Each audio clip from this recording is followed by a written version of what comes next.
Salut à toutes et à tous, c'est le coach. Un an après, non, si, en 2026. C'est vrai, T'as fait ta vidéo en 2025 ou 2026? 2025 je pense. Première vidéo de 2026. Et pour reprendre, quoi de mieux que notre vraie première vidéo tuto sur le revers. Un an après, qu'est-ce qui a changé? Qu'est-ce qu'on a changé dans notre technique et qu'est-ce qu'on peut vous partager? Un an après, il est 15. 50, 60, 15, wow. 60. Moi, j'ai pris 100 points depuis qu'on s'est parlé. Bah, moi il aussi. en a pris 1000. Non, bah. Non, l'année dernière, je devais être 14-30. Ouais, bref, ressenti, il est 3 millions, frère. Ouais, ok. En plus, c'est parfait. Je viens de changer de plaque. Dignic 05. Bon, vous connaissez, je pense, pas besoin de vous la présenter. Et puis, on y va direct. Est-ce que tu as des trucs à rajouter comme ça? Bah, j'ai hâte de t'entendre m'expliquer comment faire un revers. Tu sais très bien faire un revers.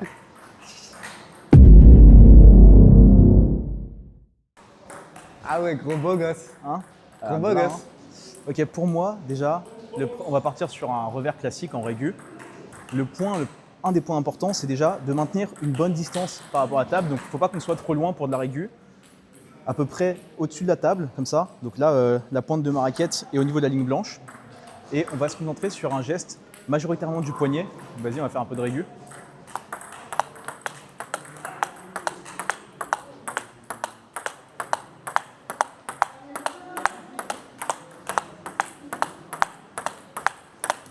Hop. Donc on voit que c'est vraiment majoritairement mon poignet qui s'ouvre, enfin qui se ferme et qui s'ouvre.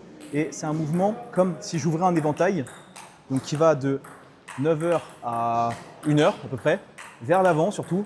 On n'essaye pas de finir sur le côté parce que on perd toute la précision. Vraiment vers l'avant, tranquille.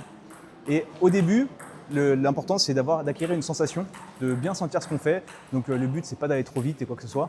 Là, vous voyez qu'on peut en faire ça toute la journée parce que on a pris l'habitude d'avoir cette régularité et c'est ce qui va être le plus important en revers. Donc là, un autre exemple de ce qu'on conseille de faire. Par contre, ce qu'il ne faut pas faire surtout, c'est assez important, c'est de pas. Enfin là, notre coude est fixé et il ne faut pas prendre l'habitude de pousser avec le coude parce que ça va être un mouvement parasite qui va souvent revenir. Donc je vais vous donner l'exemple de ce que j'entends par pousser avec le coude.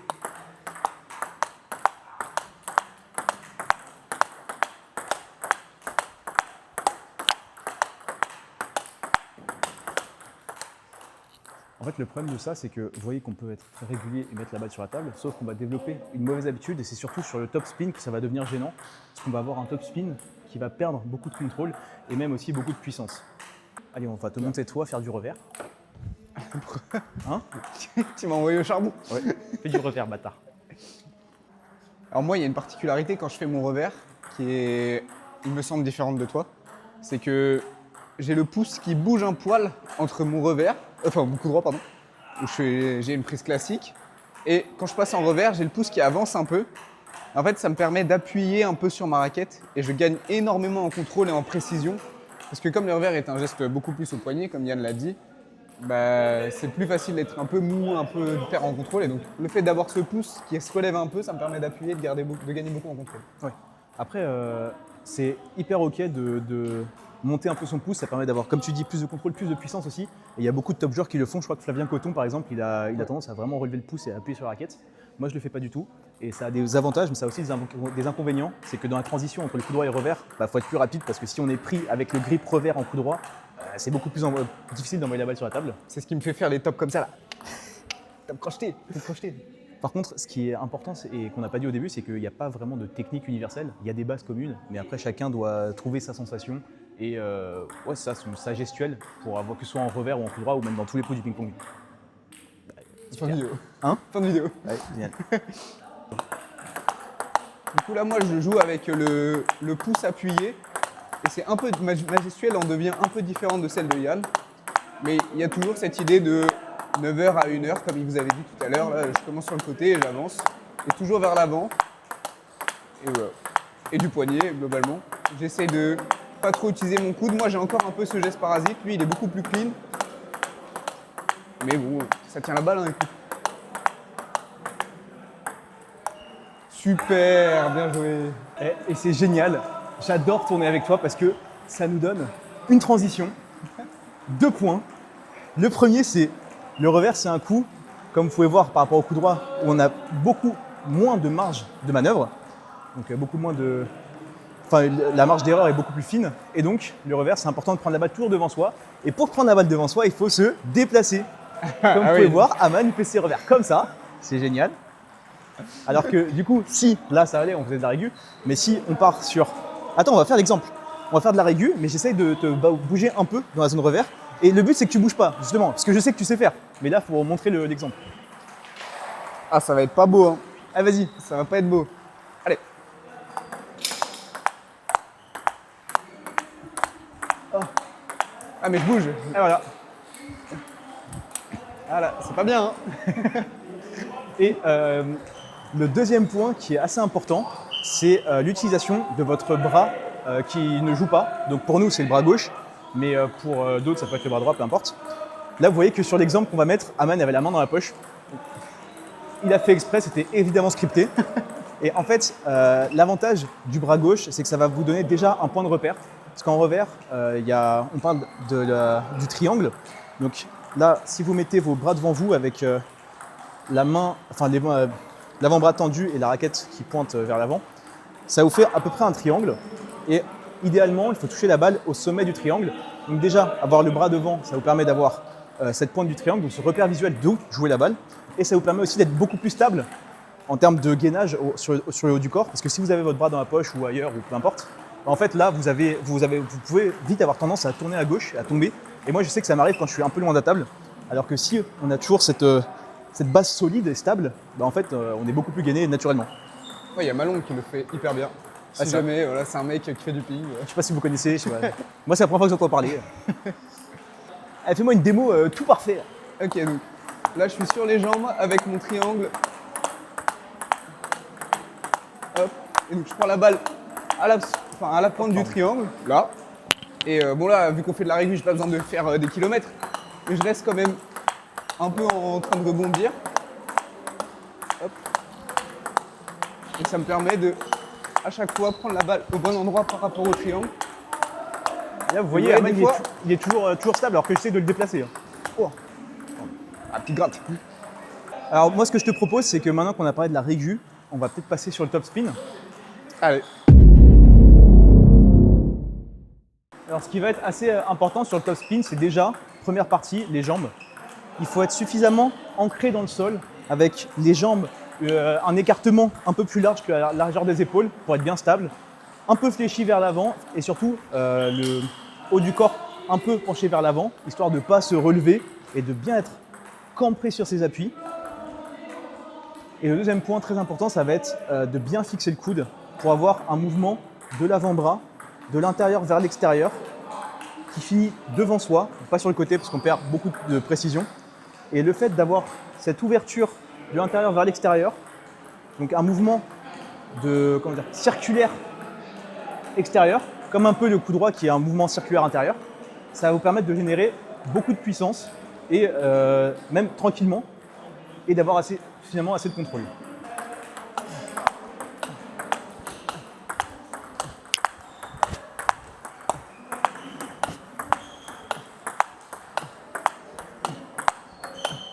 Et ce qu'on peut voir, c'est que Yann, il la prend toujours à la même distance de son corps.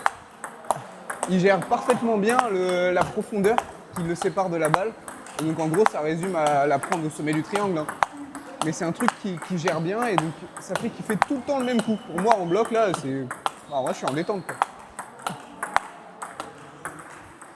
Et alors, donc là, pareil, sur le top spin au début, le but c'est de créer de la régularité, être sûr de son mouvement et de sa technique.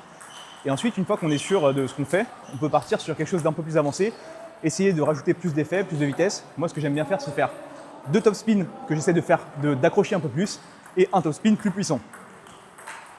Ah là, c'est moi où je vais galérer. Oh. Oh. Pardon. Ça tourne, par contre, c'est dur. Ah, c'est blé. Ah ouais. Oh. Ah, je me fais agresser.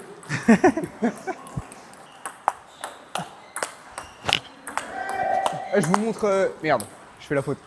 Mais je vous montre mon pouce en bloc. Parce que si je tiens la raquette normalement, moi je trouve ça moins naturel. Là, j'ai plus... Je sais pas, je trouve ça beaucoup plus facile de contrôler sa balle Juste parce que mon pouce fait que je serre bien ma raquette, quoi. Là, je la tiens bien. Et si je veux, je peux avancer, quoi. Oh, j'ai raté, je suis deg. Après, si vous voulez, il y a le chop block qui existe. C'est un super coup. Souvent, on peut avoir du mal à générer de la puissance en revers. Il y a une astuce qui est assez pratique. C'est un peu comme en coup droit, ce qu'on vous a montré avec la medicine ball. C'est d'imaginer qu'on lance une balle. Et donc, ça va vous permettre de bien tourner vos épaules et, et aussi d'avoir un peu plus d'espace pour armer votre coup. Et en fait, je vais essayer d'exagérer pour vous montrer, mais c'est vachement pratique. Donc là, je le fais sans. Hop. Et là, dès que j'arme,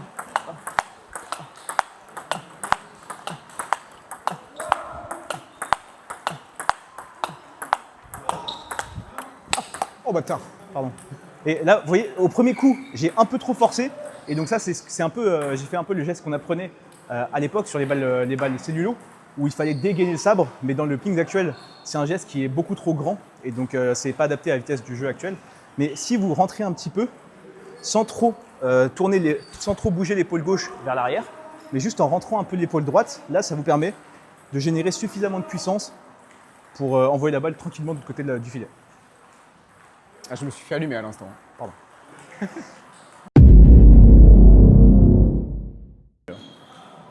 Premier exercice pour bien travailler son revers, c'est...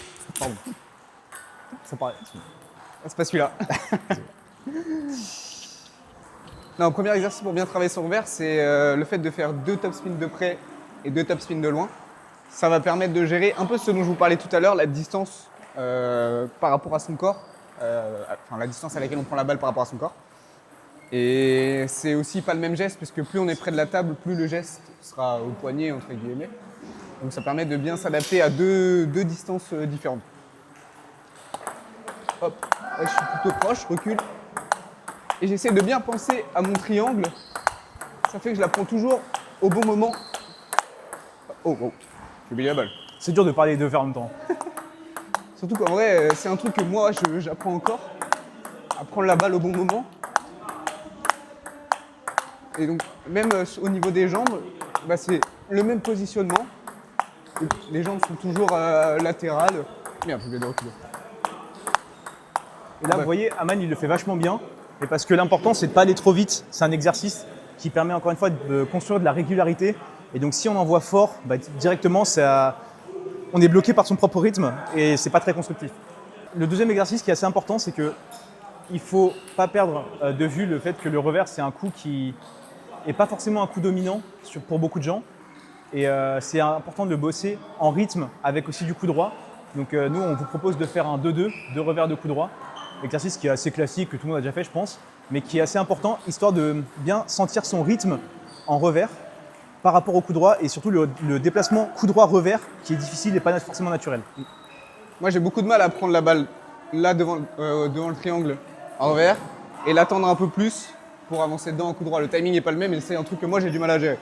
Je vais essayer de bien le faire pour la vidéo. Hop là, plus tard. Hop là, plus tard. Hop. Hop. Oh bon, là, je suis concentré sur ce que je vais dire. Hop. Hop. Hop. Hop. Et pareil, j'y vais pas très vite et je mets pas beaucoup de qualité parce que c'est pas ce que je recherche là.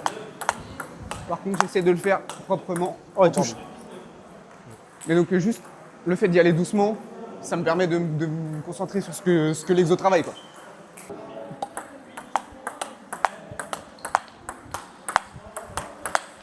Pardon.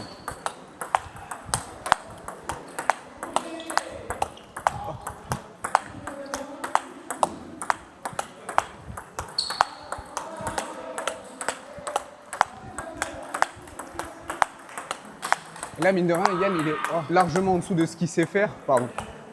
Mais, mais pour travailler et penser aux bases, c'est le plus important, c'est d'aller à un rythme pas trop vite, pas trop rapide. Exactement, et là j'essaie de vraiment me concentrer sur les jambes. Et de toute façon, la majorité des exercices de rythme sont faits pour bosser les jambes, pas tellement d'aller vite.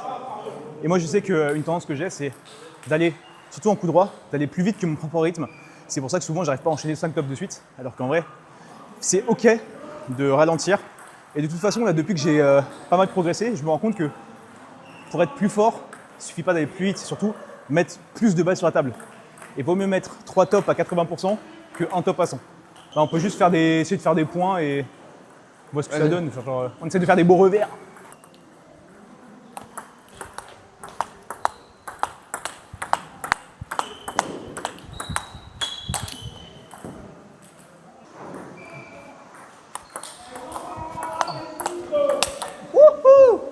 Voilà, ça c'est la version maîtrisée. Juste avant, il y avait la version qui apprend. Désolé.